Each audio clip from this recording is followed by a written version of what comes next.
There's no video in. You have to step outside. Inside the car. Can you see? Give me 1 second, sir. That's it. Yeah. Are you guys asked to leave? Yes. Okay. Sir, you need to leave. Do you identify yourself? No, not going to. You're not going to identify yourself, sir? Nope. Okay, then we have a problem. You know that, right? Hey, sir. So,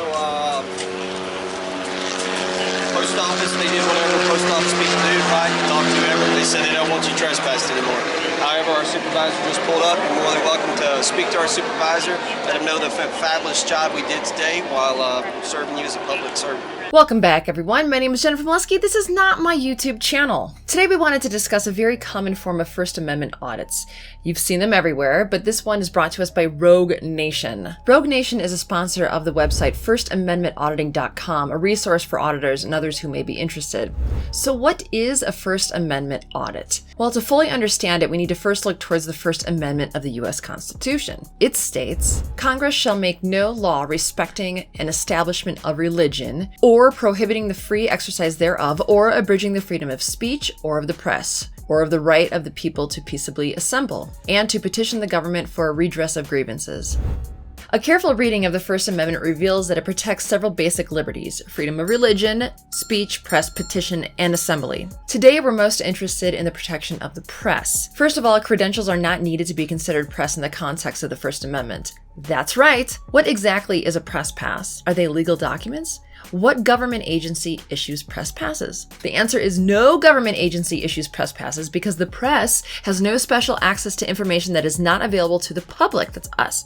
In fact, many people have mocked the idea of press passes as they are viewed by many to be unconstitutional. Second, freedom of the press includes the right to record video and audio as defined by the Seventh Circuit Court of Appeals decision ACLU versus Alvarez. Finally, recording police and other government officials in the discharge of their duties is explicitly allowed as defined in Glick versus Conniff. With the First Amendment in mind, let's define a First Amendment audit. A First Amendment audit is the practice of exercising one's constitutional right to record video for the purpose of educating anyone who attempts to infringe that right and commending those who respect it. A successful audit is one in which the auditor is treated the same as if they did not have a camera. Many people also consider audits to be successful if security or law enforcement are called with only minimal questioning before the responding agency leaves. With all of that in mind, let's venture into the United States Post Office. USPS buildings are either owned or leased by the federal government, and the employees within are typically federal employees, which is why the Department of Homeland Security requires that Poster 7 must be, quote, posted at a conspicuous place on all such property.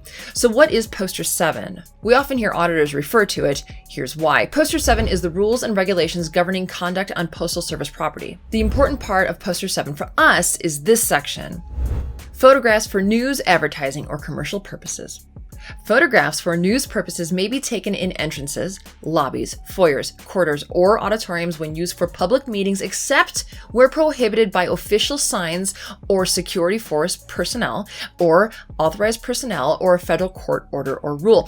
Other photographs may be taken only with the permission of the local postmaster or installation head. Most postmasters are now aware of Poster 7 and its rules because of the work First Amendment auditors do. However, many postmasters and USPS employees are still unaware and ignorant of the First Amendment and the rights it allows us. And as you're about to witness, most beat officers are oblivious to the laws built off the First and Fourth Amendment. Really puts a damper on the term law enforcement officer, doesn't it? It's literally the first law, one of the few they swore an oath to protect. Regardless, here's the video by Rogue Nation. Links are in the description below. If you enjoy this audit, stop by and let them know we sent you. All right, guys, in Orlando, we're at the U.S. Post Office. There's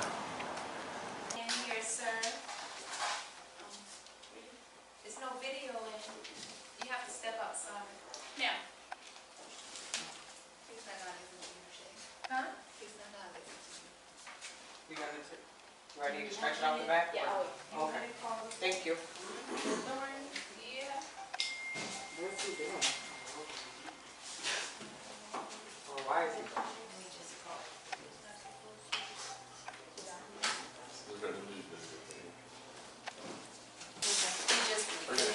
Next customer ready. Inside the car. Can you see? Give me 1 second, sir. Yes, I can stand. Thank you. You all set? Touch. Yes. Thank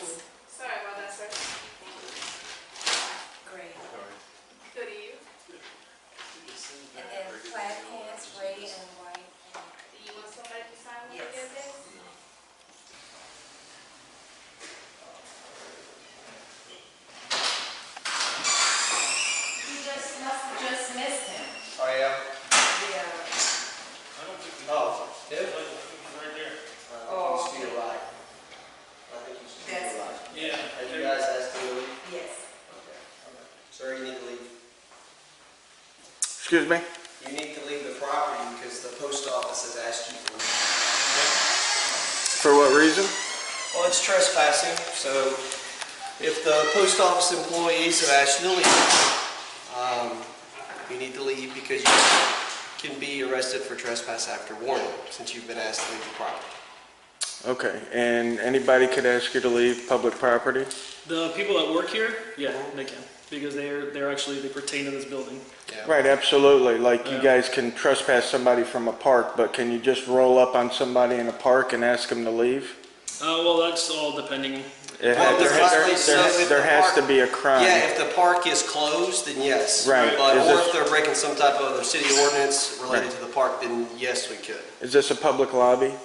This is, well, it's the post office property right here. Right, which is federal government, which is Yes, public, but right? this is no different than like a Publix or a Walmart. Everyone can walk into a Publix just like everyone can walk into here. So you're It's walking into here, actually- this is controlled by, these employees, management here. So whatever you're doing, I don't know what you're doing that they don't like. I've been in over 100 So- post offices and had this conversation probably Okay. about 60 times. So let me inform you real quick. Okay, go ahead. I came in, I stood over there quietly, out of the way. I did not impede business, nor did I Okay, cause a that's fine. disruption because I didn't speak to anybody. Which we Yeah. appreciate. Thank you. Right around the corner on the wall is federal law 39 CFR 232.1, conduct on postal property. Okay? Photographs in the foyers and lobby areas of the post office for news and commercial purposes Okay. are permitted. I've already talked with the postal inspector here for Florida. What I'm doing is perfectly legal. She just didn't like the fact that I was recording, which is why she asked me to leave. Yeah. That would be a violation of my First Amendment right. Okay, well, here's the deal with that. What's your name? You don't have to, I go by Captain Awesome. Captain Awesome. Cool, Captain Awesome. So here's what we're talking about, okay? We're not saying that you recording is wrong Right. or that you don't have the right to record. We're not saying that at all. Okay. Okay, but because this property belongs to the post office, they have the right to ask you to leave at any point. Yes. It has nothing to do with you recording. They just don't feel comfortable with you being here. They can tell you, hey, you gotta go. And so that's what Officer Hammond is trying to explain to you. So I would recommend, like you said, you've clearly done this 60 times. And Do you guys have a supervisor that we could possibly get out yeah, here? if you'd like to speak to a supervisor, we Yeah. can call one. But I would recommend complaining to the postal inspector or whoever. But I've already gotten permission from the postal inspector, so. Well, you should inform them that this post office, if they're doing something they're not supposed to be doing, you should inform them of that. Yeah, absolutely. Yeah, absolutely. Yeah, if we could get just the supervisor out here, because I don't think maybe my rights are being understood as it is, unfortunately. So I'll need badge numbers from you guys. You guys got badge numbers, Officer Hammond? What's your number? 19645. 19645? Correct. Okay, and Zabala? Zabala? Yes, Zabala. Zabala. Yes. What's your 34925. 34925? You want to call me? You want to call me already? I have no idea what's going on, but Manda? you can get mine if you want. I have no idea what's Anybody that comes on scene that makes contact, I always get the name and identifying number. You're running body cam as well, it looks like. Yeah, I'll be requesting all that. 33156. 33156. Okay. All right, well, we'll step outside. We'll wait on a supervisor. We can wait wherever we want. We're gonna wait right here. So if you want to wait outside, Oh yeah, no, I wasn't telling you what to do. Oh, you're telling us what to do.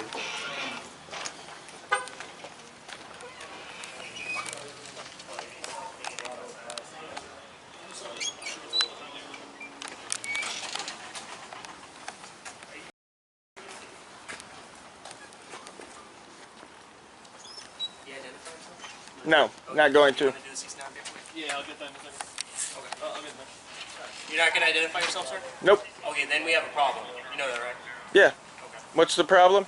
Because the premises want you trespass. That's why we're here. I don't know what they told you because, like I said, we just got here. Yeah. So the premises want you trespass, so you need to identify yourself so we can do it. What's the statute that makes me identify for a trespassing warning?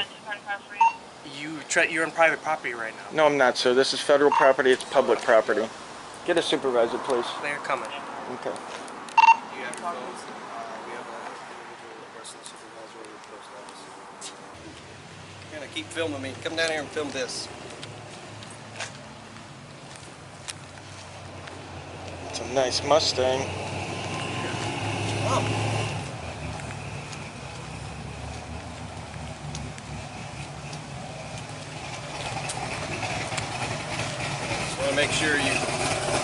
inside too.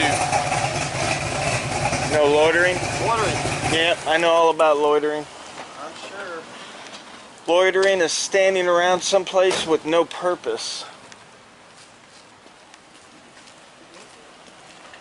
Fortunately, So what's your purpose? well, a journalist's purpose is gathering content on stories, matters of public interest. 11th Circuit Court, Smith v. City of Cummings, So being the right to... What's your public interest with the post office? Well, they're public workers. They're on the Okay. public dime. Yep. And Smith v. City of Cummings, 11th Circuit, which rules Florida, Georgia, and Alabama, states that we have the right to record our public officials in the course of their public duties. Okay. Public so official feel, being anybody that receives money from the public.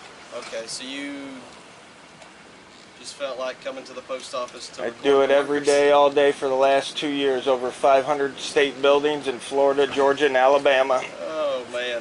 Yeah. All right. Well, I got a couple lawsuits going because Is that people your like to hobby? trespass That's your people hobby. for public property with no law being broken. Yeah. Well, people need to learn the law, right?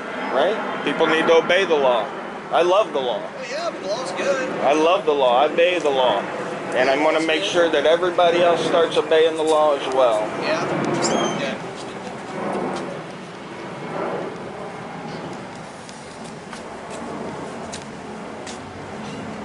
Unlike most Americans that spend their free time on reality TV and Xbox, I read old law books and new law books, and I love the law. It's a great thing. We all need to understand our rights and obligations under said law. Yeah, it is. The First Amendment's #1 for a reason, because it's the best, right? When you come in first, it's the best, the most important. That's freedom of press. So when I go to a government building and the government tries to trespass me Yeah. for practicing that First Amendment right, that looks suspicious to the citizens. Okay. You Yeah. know, what are they trying to hide? They got 15 cameras inside.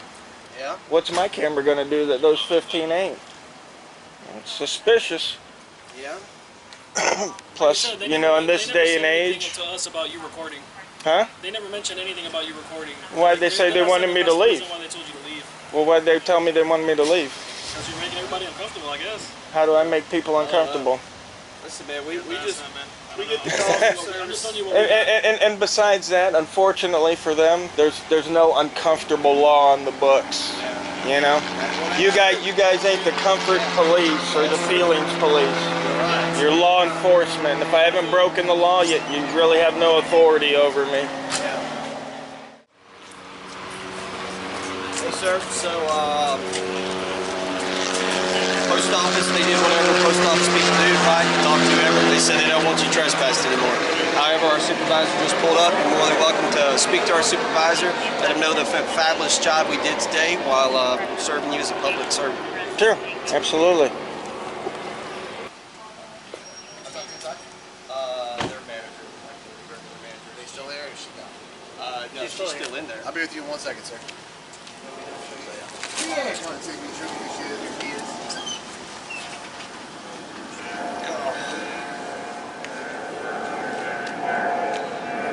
Good deal. I don't know who she talked to. Regional something. Yeah, it's the law's posted right on their wall. Yeah. Just because people are uncomfortable because I'm recording, that don't mean nothing. It doesn't mean nothing, but Well, look at the paparazzi. I mean, you can't honestly tell me that celebrities are not uncomfortable. So obviously that doesn't matter. hey, we get it. We're right there with you, but you know, we tell people all the time, like, hey, you know, what you're doing is not against the law, but it may be, you know, concerning others. But like you said, we're not the Not the concerning feelings, police, the right. feel-good police, you know. Right. But you already know that, so Yeah, I'm You sure already people know. carrying concealed weapons is concerning to a lot of people, but yeah, that's all right. it is. Just like the First Amendment. Yes, sir. Only a requirement to give a name if you've been lawfully detained or arrested. Correct. That's why we haven't asked Yeah, for your name. but in Georgia now, Georgia's different. Give a false name at any time, you can be arrested. Oh, So, at any time. So anytime. in Georgia, if I was to be like, hey, what's your name? You say Captain Awesome, you could be arrested for that? Could be arrested, absolutely, for giving a false name. Solid. No, sir. Well, I just wanted to clarify. The Officer Mondo here had asked me for ID and for a trespassing warning, and I know under the state of Florida there's no obligation to provide that. So I just wanted to let him know and have you let him know. I know, but you were saying that we were going to have a problem if I didn't ID for a If they trespassing wanted to warning. detain you and trespass you and all the other ramifications, yes. But they chose not to trespass you, so therefore it's not important. That's So why I you- clarified, because originally when we came here, she had told me she wanted you trespass. Right. She spoke with her manager, they changed their story. Okay. So I made sure I got clarification for that. That's So why I was I would have been Your- given a your fly's trespass. down, by the way, so you might want to fix that for me. Yeah. If you don't need me for anything else, I'm going to go ahead about my business. So. But I just wanted to clarify. So if I'm being detained for trespass, You clarified everything you need, right? well, I'm asking you if I can clarify. Did they detain you for trespass, or did you walk outside on your own? I walked outside of my Then own. you're not being detained. Okay. All right. Thank you, guys. Have a good one. Have a good one.